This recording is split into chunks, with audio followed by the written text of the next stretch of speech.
আইএলসে only 5 score নিয়েই আপনি যদি একটা ইংলিশ স্পিকিং কান্ট্রিতে পড়ার সুযোগ পান তাহলে কেমন হয়? বিশ্বাস হচ্ছে না? You are at the right place. কেন? Because after Brexit, apart from UK, Ireland becomes the only native English speaking country, especially when it comes to higher studies in an European country.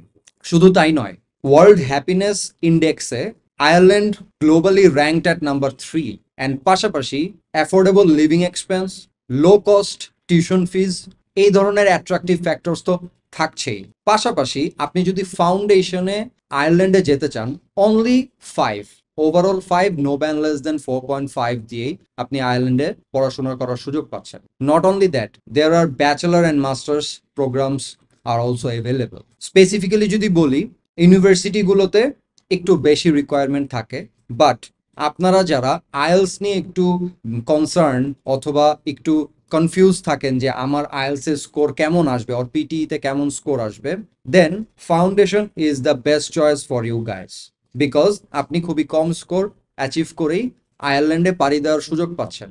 Then foundation থেকে আপনি ব্যাচেলারে move করবেন, bachelor করে then মাস্টার্সে move করবেন।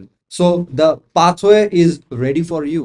And আমি আপনাকে বলবো, European ইউনিয়নে যে 27টা-28টা কান্ট্রিজ আছে, এগুলোতে কিন্তু নর্মালি টিউশন ফিসগুলো একটু হাই রেঞ্জের। অ্যান্ড আপনি যদি এই ইউরোপিয়ান ইউনিয়নেই পড়াশোনা করতে চান যে কোনো একটা কান্ট্রিতে, এবং সেটা যদি একটা টপ নচ কান্ট্রি হয় লাইক আয়ারল্যান্ড, তাহলে তো কথাই নেই। অ্যান্ড আপনি এই top notch quality education Ireland থেকে করার সুযোগ পাচ্ছেন শুধুমাত্র আইএলসে একটা মিনিমাম স্কোর দিয়েই। যদি ব্যাচেলার অ্যান্ড মাস্টার্সে আসি, সেই ক্ষেত্রে অনলি 6 দিয়েই আপনি আয়ারল্যান্ডের একটা ইউনিভার্সিটিতে, অথবা ইউনিভার্সিটি না হোক আপনি একটা ইনস্টিটিউটে ইজিলি পড়াশোনা করার সুযোগ পাচ্ছেন। And what about the visa ratios?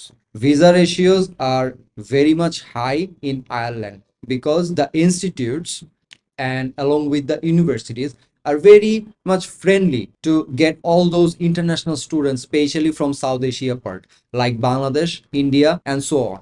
So আমি আপনাকে বলবো, আইএলস নিয়ে যারা একটু টেনশনে আছেন অথবা আইএলস এ কম স্কোর আছে, তারা নির্দ্বিধায় আয়ারল্যান্ডকে আপনার হায়ার স্টাডিজের জন্য একটা ভালো অপশন হিসেবে কনসিডার করতে পারেন। সো সেই পর্যন্ত অ্যাটলাস স্টাডি কনসালটেন্টসের সাথে থাকুন, অ্যান্ড যে কোনো ধরনের ফার্দার ডিটেলস আয়ারল্যান্ড সম্পর্কে জানতে আমাদের সাথে যোগাযোগ করুন। We are available. সো সেই পর্যন্ত ভালো থাকবেন। আসসালামু আলাইকুম।